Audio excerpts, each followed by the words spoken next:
Welcome back to the Research Works podcast, our very special edition here at EACD Slovenia 2023.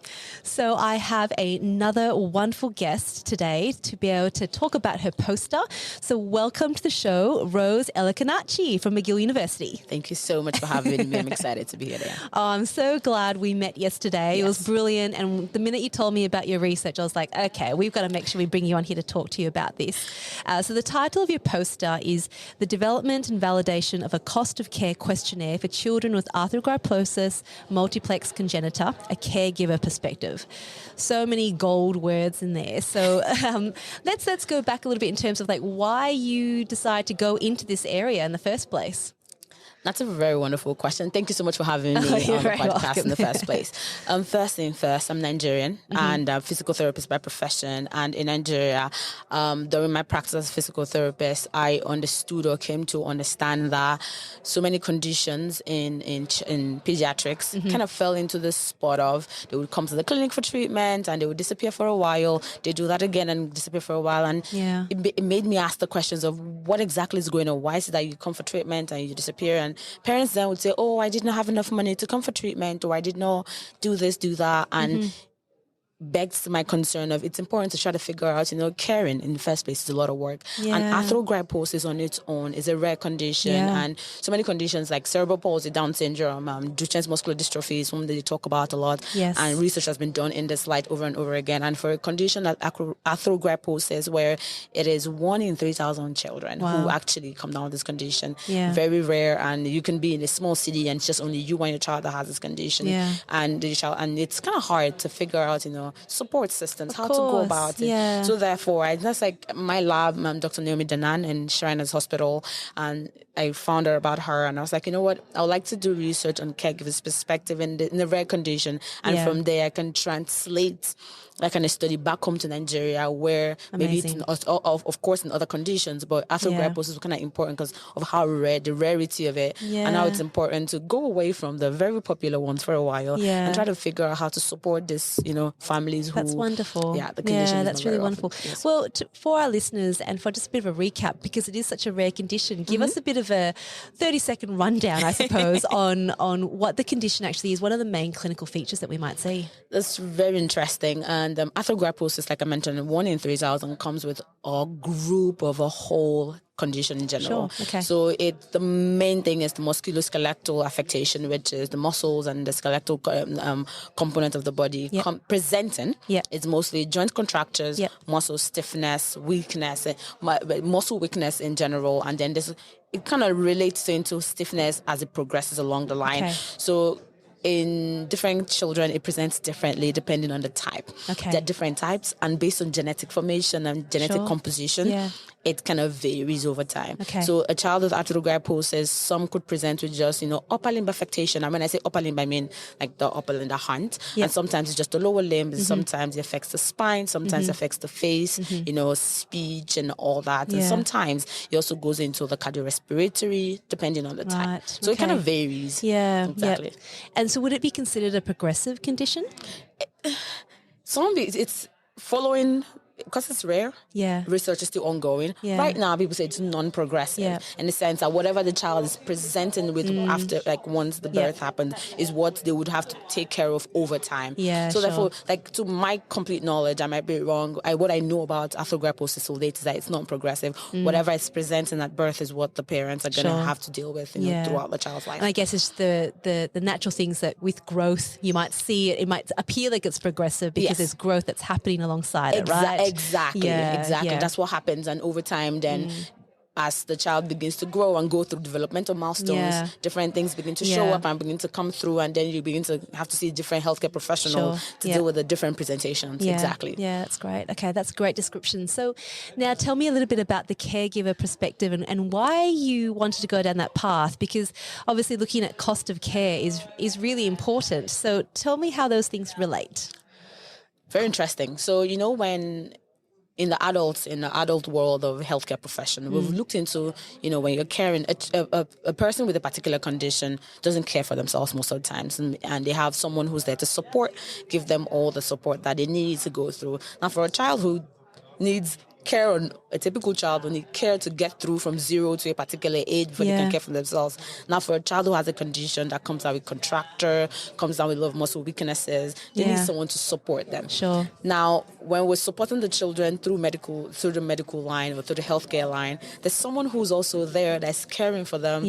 That so many things about their life is changing because of their child. And most times it's always ignored because they're like, oh, it's the parent, they're taking care of their child. But there's an extra work that comes into taking care of a child with some form of disability. So therefore, the reason why I wanted to go into caregiver's perspective is I wanted to hear from the person who is on a 24/7 basis with this child, understands everything, sometimes better than the child if care is not taken.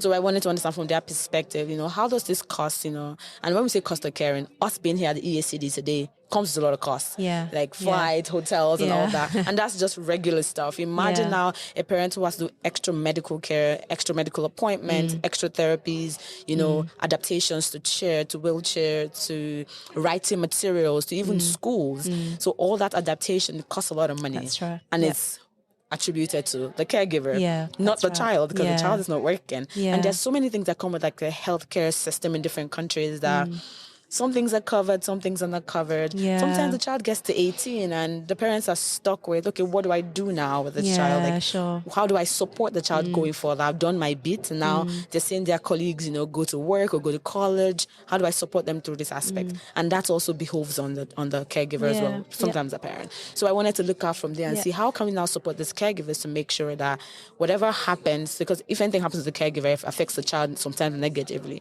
So if the caregiver is completely okay, everything, they have all the support they need, the child also gets this support indirectly. And I think that's something that we're increasingly recognizing more and more in research now, is that the child doesn't come in isolation. They're not the ones coming to us saying, I need you to fix this or help me with this. It's the parent that brings them along. So there is this, that parents love their children, caregivers love their children. They want to find ways to help their child. So they'll probably do more than they have resources for, and we need to understand what that looks like. Exactly. So, I love how you described that. So now can we go into this cost of care questionnaire? Your poster was all about the development and validation of it, right? Exactly. So what did you find? So what I found in general, as a PhD student, you go through the process of doing a comprehensive exam at McGill. And during my comprehensive exam, I tried to go out there and find out what exactly is available when it comes to a cost of care questionnaire. And I realized there are cost of care questionnaires, but some of them are specific to the adults in adult conditions, and some of them don't completely collect costs, and there are three different type of costs. Any economist out there might challenge me on this, but the ones that I know completely is the direct cost, indirect cost, and psychosocial cost. Okay. And these three costs: direct is the physical money, indirect is opportunity cost, and psychosocial is the social changes that happens with the condition. So these three, some of the questionnaires I found did not have all three costs. Some had two, some did not. Some had only the money ones. And I wanted a questionnaire that had all three. Okay. And I realized I didn't have any of that in childhood disability specifically. Right. So I decided to create one. Now, I didn't create one out of the blue.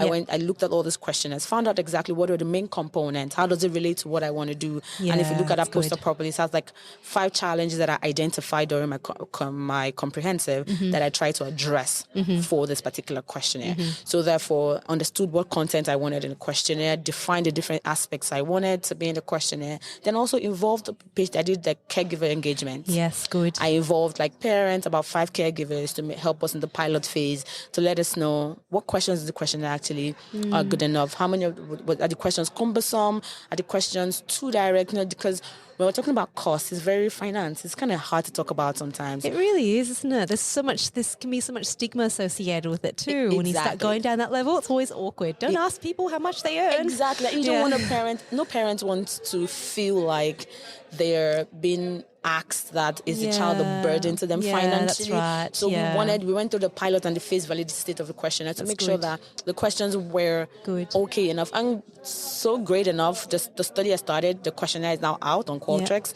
and we've had good responses. Okay. So those are the processes we went through the construct definition, went through developing the items. Also doing the pilot phases we did with healthcare professionals, caregivers, and we also went through the phase validity state with caregivers as well. There's so much work involved in creating that, but you want to be able to assess the right things so you get the right outcome. So it's worth doing. So where is this current measure? What is it called? It's a cost of care questionnaire. Cost of care questionnaire. Yes. So can anyone access it at the moment, or is it just for the study? So it's just, right now it's just for the study. We're hoping that when we finally, because we're currently in the field stage, so we're field testing stage. Okay. When you're creating the measure, you do the pilot phase, phase validity, you then do a field testing, then you finally say, this questionnaire is all good. It can be translated and used in other conditions. But right now it's House on Qualtrics, translated to French and Spanish, also available in English. We're using it to collect data on the cost of care of caring for a child with AMC between the ages of 0 and 21. We have currently 68 participants who have filled out the questionnaire. We're hoping to get up to 300, but it depends. We could cap it at 100 or 150 depending. We're also doing interviews, and we're trying to also collect more details through interviews, open-ended 60-minute interviews, to figure out if there's any details I've forgotten, and also factors associated with this that we cannot really capture with our questionnaire. And it's a 35 to 40 minutes questionnaire. A lot of time. And I think it's hard to have them. I mean, we always want to find ones that are just like 10 minutes, but they don't cover it, right? So it's really tricky. So it's that balance is really tricky. Well, it sounds like you just got a little bit of work ahead of you. Yes, I do. Just a little bit. All right, so let's go to the part where we can talk to clinicians who are sort of out there working potentially with this population. What will be your number one tip from what you've done so far of what they can do? Great question. Now, coming to this, I did an interview. Like I said, I'm doing an interview at this moment. I did one yesterday. I landed here yesterday, and I did an interview like two hours after. And there was one thing I took away from that interview. It was that healthcare professionals should be careful of things they say to patients and caregivers of patients. Gold. Now, why? Some people say, "Oh, do I need to play it safe?" No, you don't have to play it safe. There are things you're saying to a parent that to you as a healthcare professional, you're saying the right things. You're saying what you have to say. But how does it translate in the ears of the parent? Are you putting fear in their hearts by what you said? Are you making them feel like all hopes are lost? So when you are sharing your concerns, also share them, but also share support system. Don't just say, well, this is bad, this is not going to work, but also say, if you decide to go this way, these are the supports and things that are available. And that's why we're healthcare professionals, is to provide all the available supports. What support do you think your patients need? Aside from saying everything is wrong, everything's going to go bad. Please let's try as much as possible to give whatever available resources we think are available in our different countries. Because this is one of the biggest things I've heard over and over again. I've done 5 interviews now, and everybody says everything that's going wrong. Nobody shows you what supports are available in the country that you're in. So parents now become like the best librarians. They look out for resources, become extra resourceful, and things you hear from you are like, wow, learn so much. I did not know that was available in this country, or this was available here. So we should go ahead and resource. We should be very open to looking out for resources that would help support our patients. That's great. Very important. That's great. And I love how you said that too, because I think words have meaning. And you want to always be careful. You don't just say something just, off the cuff, because what can be just a moment on our lips could define. Can really, and you send someone down this whole path, right? So I think that's really important. And when we come to the topic of the caregiver's perspective and the cost of care, and there's 3 elements that you were talking about when we're talking about cost, is we can actually have a role to play in each of them. And hope is very, very important too, and providing the right support. So thank you so much. That was a great chat. It sounds like you've got so much work ahead of you, but that makes it a PhD, doesn't it? That's the great experience. Thank you so much. So lovely to meet you here in Slovenia. It was nice to meet you as well. I appreciate the time. Oh, wonderful, wonderful. Well, to all of our listeners, remember you can head to our website, researchworks.net, where you see some notes about our chat today. And do just stay tuned, because there's so much more to come. But for now, thank you. Thank you. And goodbye. Bye.